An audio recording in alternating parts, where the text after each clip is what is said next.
देखिए केस 2 चल रहा था लास्ट टर्न पे आप लोगों का। केस 2 में हमने आपसे कहा था कि आप लोगों को del theta by del x मतलब x double dot plus y double dot की वैल्यू निकालनी थी। आपने वैल्यू निकाली होगी, आया होगा r double dot minus r square theta dot का स्क्वायर। ठीक है, आप लोगों ने निकाला पीछे? आपने निकाला? आपने नहीं? क्यों? घर पे कॉपी एकदम बंद। पढ़िए भाई पढ़िए, एडमिशन होगा नहीं। बच्चे दर दर की ठोकरें खा रहे हैं एकदम।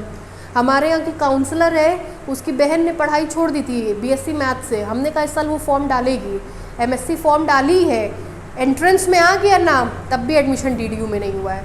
कल फ़ोन आया उन काउंसलर का कि मैम इनका एडमिशन नहीं हुआ। हम कहे भाई ठीक है देखते हैं अब हम। तो थोड़ा सा ना सीरियस होइए, एडमिशन एंट्रेंस होने के बाद भी एडमिशन नहीं हो रहा है, तो पढ़ाई करिए। चलिए केस 2 में आपका A1 की वैल्यू आई होगी A1 bar is equal to R double dot, मतलब आपके पास आया था A1 dot x double dot plus y double dot upon R। इसको आपने सॉल्व किया होगा तो A बार 1 की वैल्यू आई होगी R double dot minus r square theta dot का square upon R। This implies that A bar 1 is equal to R double dot minus r theta dot का स्क्वायर। ठीक है, और A बार 2 की value आई थी x y double dot minus y x double dot upon r square. This implies that A bar 2, इसकी value कितनी आई है देख के बताइए, तेज बोलिए, खाना नहीं मिला। 2 R डॉट थीटा डॉट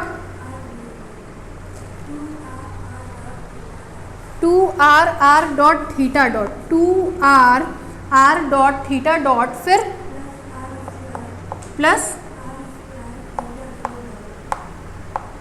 ठीक है, ये आई होगी अपॉन आर स्क्वायर। जैसे ही आप करोगे this implies that A bar square is equal to, ये कट जाएगा, ये कट जाएगा, थीटा डबल डॉट प्लस इसको अलग अलग करेंगे तो 2 by R dot theta dot. ये रिजल्ट था।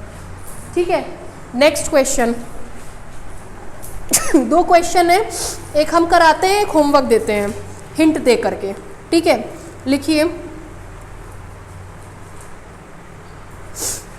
a covariant tensor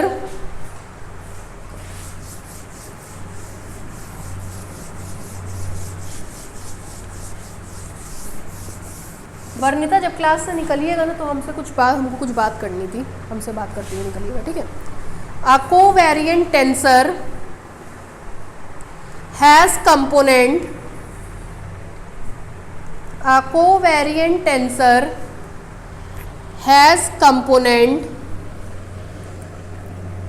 xy,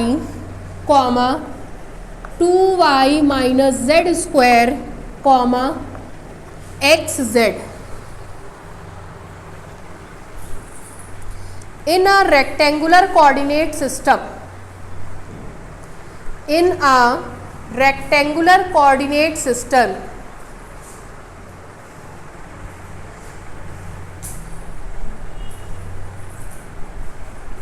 full stop.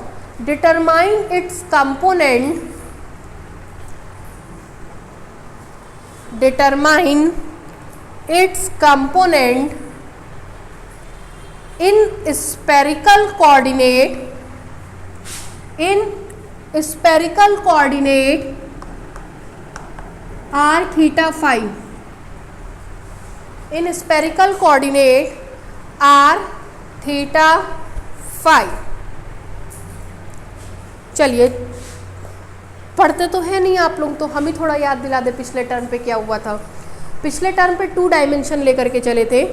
2 dimension में x और y मतलब कार्टेशियन में क्वांटिटीज़ हमको पता थी, और कह रहा था उसको r थीटा मतलब पोलर में कन्वर्ट करिए। ठीक है, किसको कन्वर्ट करना था? कंट्रा वेरिएंट को। हमने क्या किया था? कंट्रा वेरिएंट वेक्टर का लॉ ऑफ ट्रांसफॉर्मेशन लिखा था। उसके बाद हमको पता 2 डायमेंशन में था तो इंडेक्स की वैल्यू 1 और 2 लेकर के चले थे। हम लोग को 2 इक्वेशन मिला था, उसमें हम लोगों ने x1 x2 की जगह xy रखा था, x बार 1 x बार 2 की जगह r थीटा रखा था। Very good. a1 a2 हम लोग को दिया गया था। पहले केस में a1 a2 की value x dot y dot थी, दूसरे केस में a1 a2 की value x double dot y double dot थी। और आपसे कहा था केस 1 में a बार 1 a बार 2 निकालो, केस 2 में a बार 1 a बार 2 निकालो। मतलब ये क्वेश्चन का पिक्चर था। यहाँ हम लिख करके आपको वो पूरा पिक्चर दिखा रहे हैं। देखिए लास्ट टर्म पे हम लोगों ने 2 डायमेंशन की स्टडी की थी। 2 डायमेंशन में आपसे कहा गया था कि यहाँ पे एक्स वाई है अर्थात कार्टेशियन है, उस कार्टेशियन को चेंज करना है r theta that is polar में। हम लोगों ने इक्वेशन लिखा था A bar i is equal to A alpha del x bar i upon del x alpha. चूँकि 2 डायमेंशन था तो आई की वैल्यू भी 1 और 2, अल्फ़ा की वैल्यू भी हमने क्या ली थी? 1 और 2। क्लियर है? इसके बाद यहाँ पर ये x1 की जगह लिखा गया था, ये x2 की जगह लिखा गया था, ये x बार 1 की जगह लिखा गया था, ये x बार 2 की जगह लिखा गया था। हम लोगों से कहा गया था कि a1 की वैल्यू x डॉट a2 की वैल्यू y डॉट है केस 1 में। ठीक, फिर कहा गया था a1 की value x double dot a2 की वैल्यू y डबल डॉट है केस 2 में। तो आपसे कहा था कि a बार 1 निकालिए, a बार 2 निकालिए केस 1 में, और a बार 1 निकालिए, a बार 2 निकालिए केस 2 में। ठीक है, ये आपका लास्ट क्वेश्चन का पिक्चर था। ठीक, अब यहाँ पे पिक्चर को समझिए कि यहाँ पे क्या दिया है। यहाँ पे x y z दिया है, तो ये तो क्लियर हो गया कितने डायमेंशन की स्टडी है? 3 डायमेंशन की। इसका पिक्चर हम बना रहे हैं, फिर मिटा देंगे। 3 डायमेंशन की स्टडी है। ठीक, कह रहा है कार्टेशियन को 3 डायमेंशन में पोलर को स्फेरिकल कहते हैं। पढ़ा होगा मैथमेटिकल फिजिक्स में। यहाँ कह रहा है आपसे कि कोऑर्डिनेट x y z है, वहाँ कह रहा है आपसे कि r थीटा फाई में चेंज करिए। ठीक, ये हमारा x1 होगा, ये हमारा x2 होगा, ये हमारा x3 होगा, ये हमारा x बार 1, ये हमारा x बार 2, ये हमारा x बार 3। ठीक है, अब देखिए कह रहा है हमसे कि इसमें पहला जो कंपोनेंट है, देखिए कोवेरिएंट दिया गया है। क्या दिया गया है? कोवेरिएंट। पहला जो कंपोनेंट है वो एक्स वाई है, दूसरा जो कंपोनेंट है 2y माइनस जेड स्क्वायर है, और तीसरा जो कंपोनेंट है एक्स जेड है। इन तीनों को इसमें फाइंड आउट करना है। मतलब हम लोगों को a बार 1, a बार 2 और a बार 3 को निकालना है। ठीक, जब ये क्वेश्चन आप कर रहे थे तो इन दोनों के बीच में एक रिलेशन इस्टेब्लिश किए थे। क्या रिलेशन था?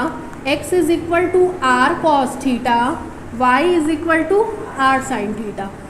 ये रिलेशन को ही डिफ्रेंशिएट करके हम लोगों ने काम किया था।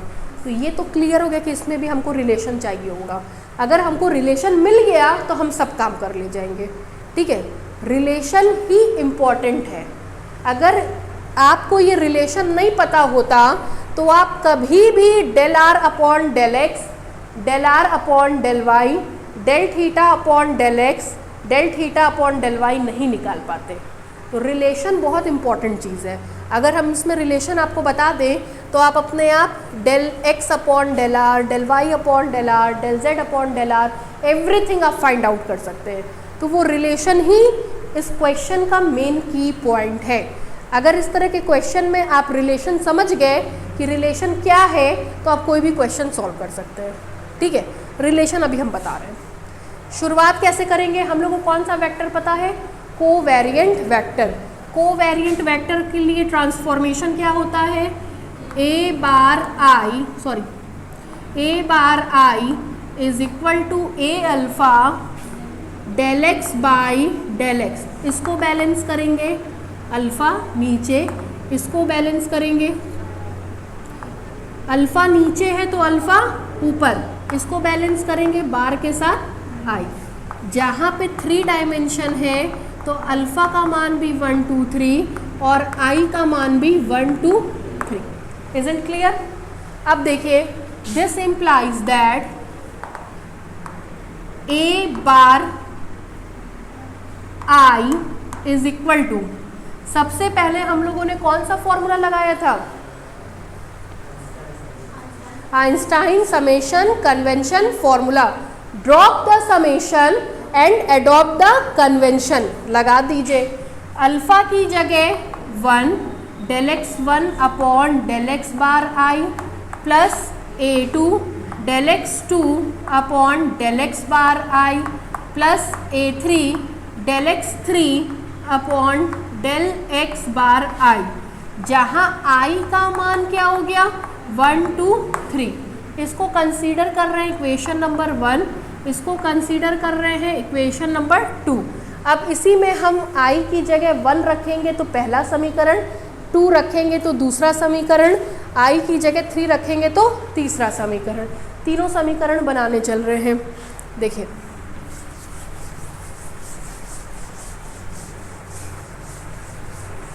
चलिए बनवाइए। दिस इम्प्लाइज दैट, इसके बाद हमको मिलेगा a bar 1 is equal to A1 del x 1 upon del x bar 1 plus A2 del x 2 upon del x bar 1 plus A3 del x 3 upon del x bar 1। Clear है? 1 के बाद क्या रखेंगे? 2। ए बार 2, equation बोलिए भाई। A1 del x 1 upon del x bar 2 plus A2 del x 2 upon del x bar 2 plus A3 del x 3 upon del x bar 2 and A bar 3 रखेंगे तो A1 del x 1 del x bar 3 plus A2 del x 2 upon del x bar 3 plus A3 del x 3 upon del x bar 3। Clear?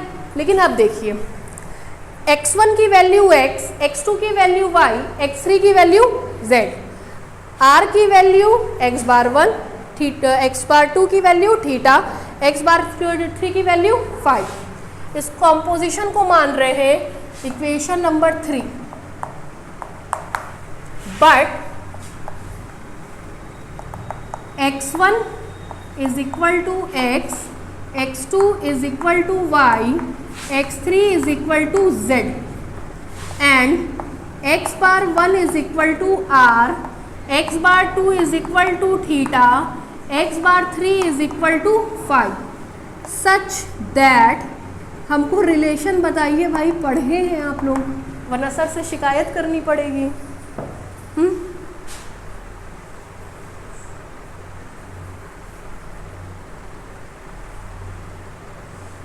बताइए।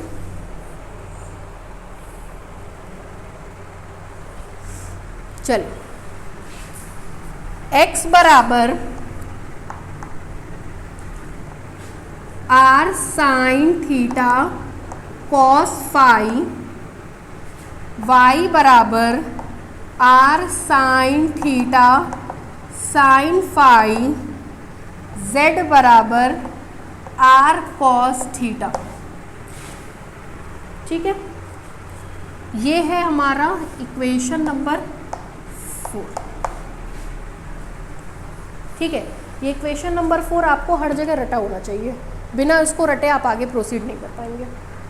ठीक, values को ले जा करके put कर दीजिए using these values, A1 A2 A3 भी लिखा दीजिए, एंड A1 की वैल्यू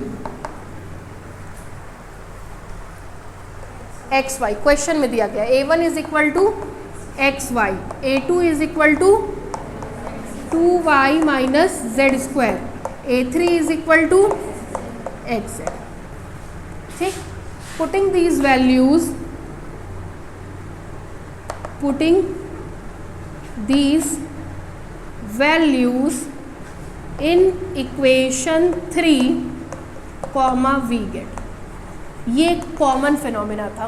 अब इसके बाद से इस क्वेश्चन के हिसाब से चलेंगे। ठीक है, समझ में आया यहाँ तक? कोई दिक्कत नहीं? थोड़ा सा लिखिए, उतारिए इतना, फिर जगह खाली हो। लिखिए लिखिए, let us consider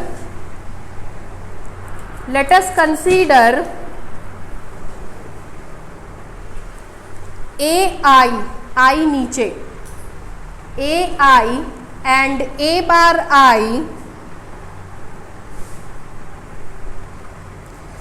be the component of covariant vector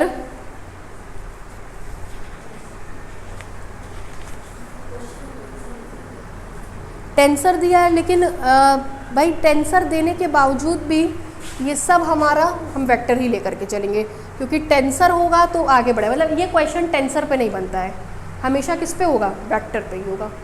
ये क्वेश्चन कभी भी टेंसर पे नहीं बनता है, हमेशा किस पे होगा? वेक्टर पे ही होगा। टेंसर में डिग्री 1 कर देंगे तो क्या बन जाएगा? वेक्टर। ये क्वेश्चन कभी भी टेंसर पे नहीं होगा, हमेशा किस पे होगा? वेक्टर। अगर टेंसर दिया भी है तो आप अंडरस्टूड रहिए कि क्या लेकर के चलना है हमको? वेक्टर। ये क्वेश्चन कभी भी टेंसर पे नहीं बनेगा। अगर आपका टेंसर पे बन गया तो आगे एक और आएगा, 2 डिग्री का हो जाएगा, आप कभी सॉल्व नहीं कर पाओगे। ठीक है, हमेशा वेक्टर पे बनेगा ये। क्या लिखा? Let AI and A bar I be the component of covariant vector, be the component of covariant vector in xi and x bar I coordinate system, in xi and x bar I coordinate system, then the law of transformation is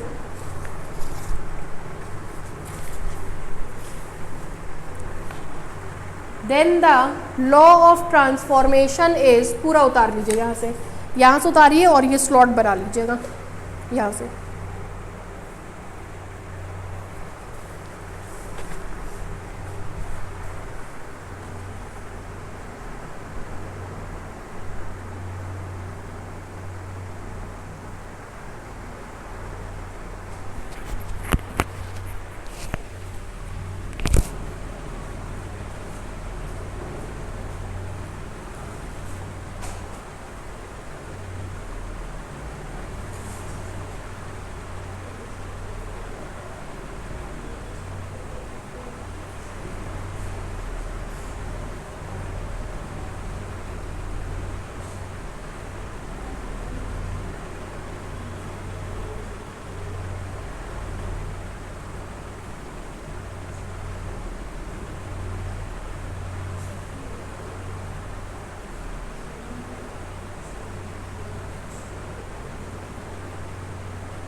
अब equation लिखवाइए हमको।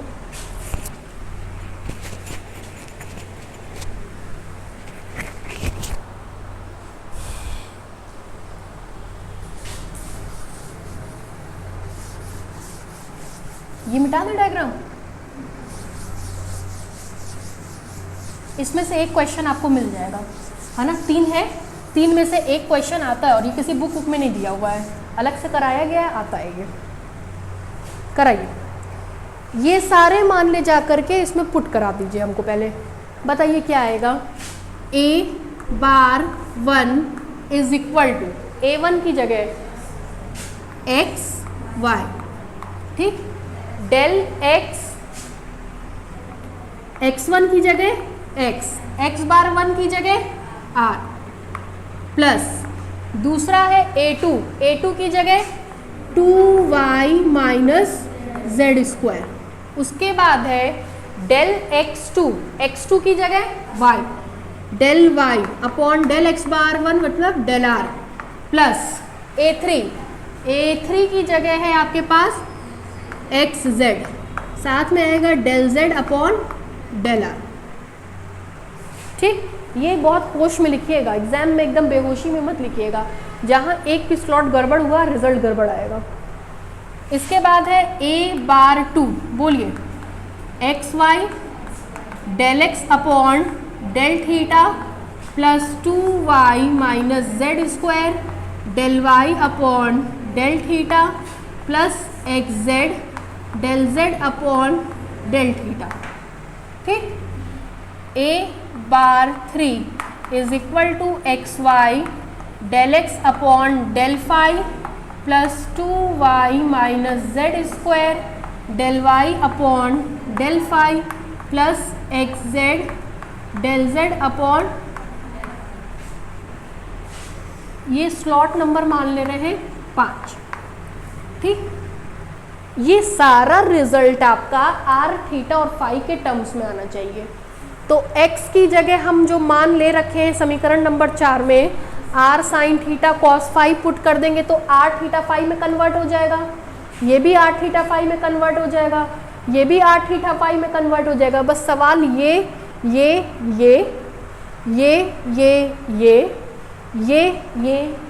इसका निकलता है। कैसे? Del x upon del r, del x upon del r, del y upon del r, del z upon del r, del x upon del theta, del y upon del theta, del z upon del theta, del x upon del phi, del y upon del phi, del z upon del phi. करा लीजिए। Differentiating equation 4 partially with respect to r, theta and phi, comma we get, ठीक है। कराइए। सबसे पहले del x upon del r, जब r के respect में करेंगे तो थीटा और फाई कांस्टेंट, क्या मिलेगा? Sine theta cos phi. Akash लिखवाइए हमको, del y upon del r बोलिए Akash. Sine theta into sine phi, del z upon del r लिखवाइए आकाश, कॉस थीटा, ठीक है। Satmeet del x upon del theta बोलिए, r cos phi,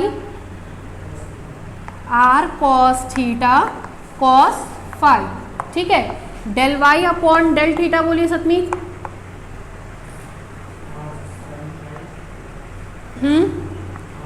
r cos theta sine phi, ठीक है। Del z upon del theta बोलिए सतमीत। ठीक है बेटा, आप लिखवाइए। Del x upon del phi बोलिए।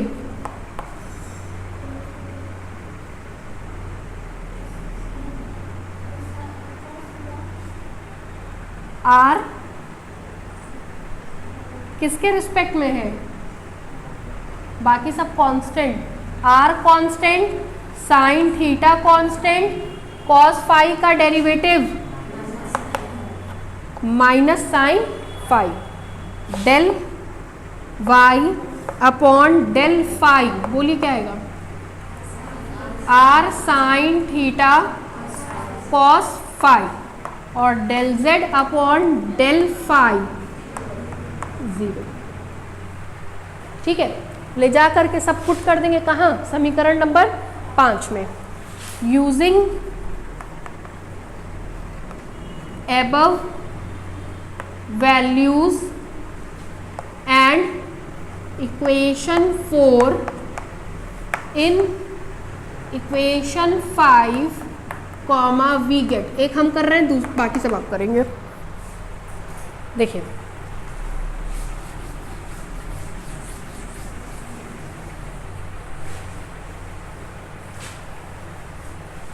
चलिए सबसे पहले a bar 1 निकलवाइए।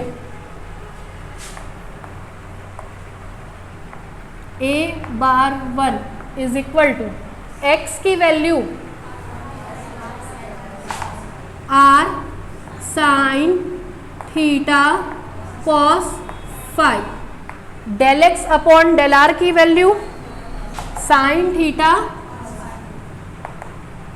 Cos phi plus 2y minus z square, 2y 2r sine theta sine phi, 2y minus z square r square cos square theta.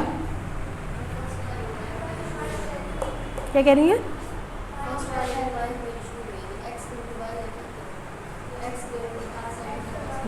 x into y, x into y, r square sine square theta cos theta sine phi, r square sine square theta cos theta sine phi,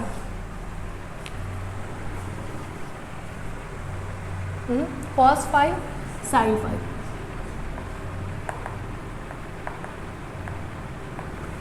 ठीक है, फिर देखिए 2r sine theta sine phi minus z square का मतलब r square cos square theta. उसके बाद है आपका del y by del r, del y by del r का मतलब sine theta sine phi plus x z r square sine theta r square sine theta cos theta cos phi, साथ में है del z upon del r cos theta. क्या हो गया, ठीक है, बहुत दुखी लगी हमको। This implies that a bar 1 is equal to, bracket open कर लिया जाए, ठीक है, चलिए कराइए, r square sine cube theta cos square phi sine phi. ठीक, इसका मल्टीप्लाई करिए plus 2r sine square theta sine square phi minus r square cos square theta sine phi plus r square sine theta cos square theta cos phi.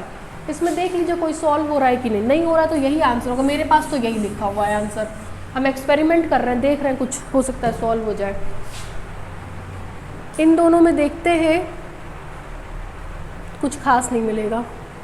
इन दोनों में देखते हैं तो sign theta sine phi, इसमें भी कुछ खास नहीं मिलेगा, तो रिजल्ट को यही रहने दीजिएगा। ठीक है, यहीं पे रिजल्ट को स्टॉप कर दीजिएगा, उतार डालिए, जाओ स्कूल जाओ।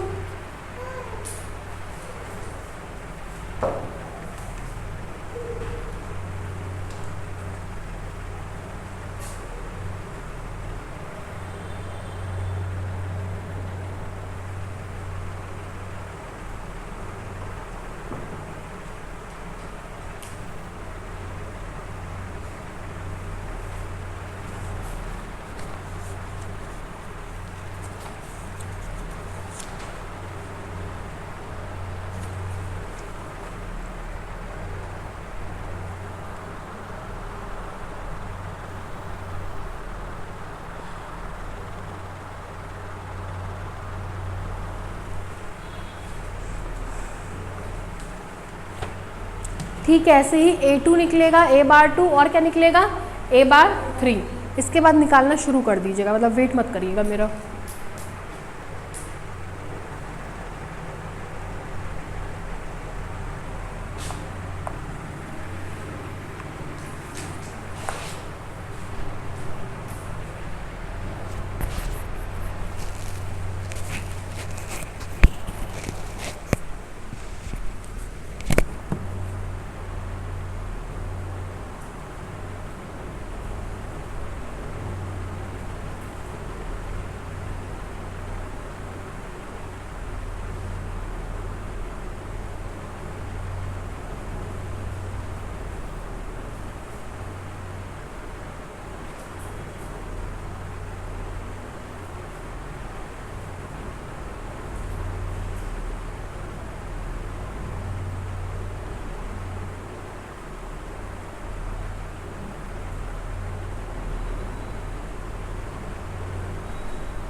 क्लास चल रहा है स्टैट्स का?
ए बार 2 निकाल कर डायरेक्ट लिखते हैं आंसर।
ये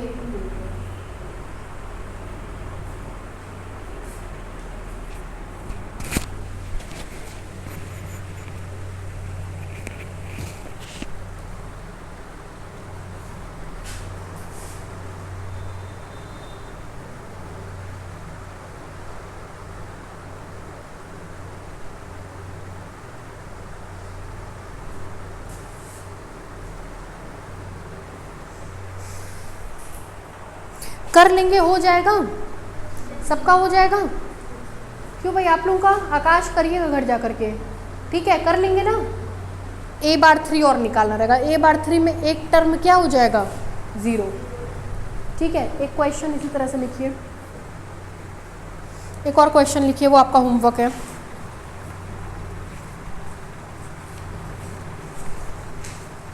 लिखिए, होमवर्क लिखिए अपना। Find the covariant component. Find the covariant component of a vector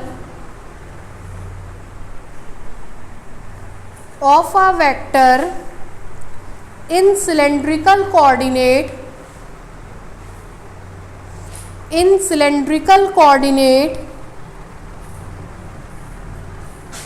rho, phi, z, rho, phi, z,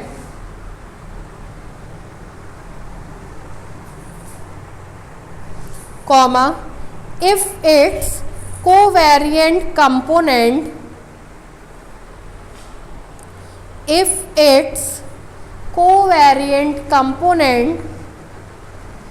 in rectangular coordinate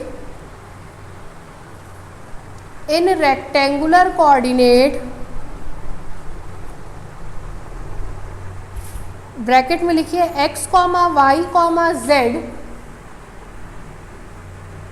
x, y, z are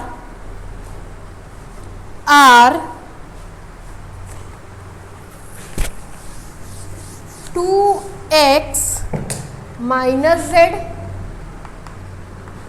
comma x square y comma y z. ठीक है, कैसे करेंगे? Covariant दिया है, covariant लिख लेंगे।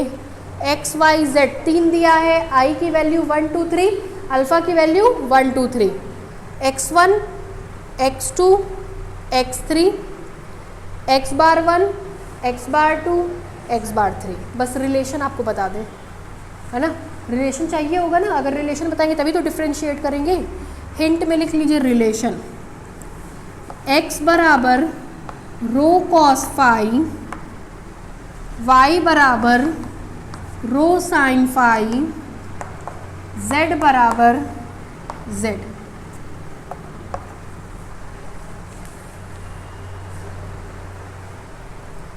Del x upon del rho निकालेंगे cos phi, del y upon del rho निकालेंगे sine phi, del z upon del rho निकालेंगे 0, del x upon del phi निकालेंगे minus rho sine phi, del y upon del phi निकालेंगे rho cos phi, del z upon del phi निकालेंगे 0, del x upon del z 0, del y upon del z upon del z.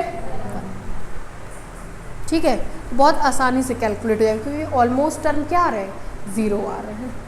ठीक, कर लेंगे, हो जाएगा। Chapter मेरी तरफ से खत्म। नेक्स्ट, ये 3 में से एक क्वेश्चन आपको एग्जाम में मिल जाएगा।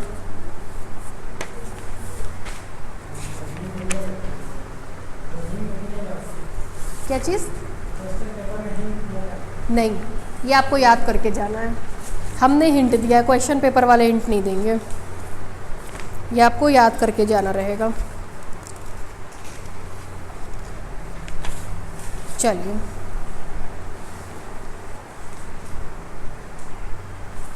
नेक्स्ट चैप्टर है आपका टेंसर अलजेब्रा, इंपॉर्टेंट चैप्टर है।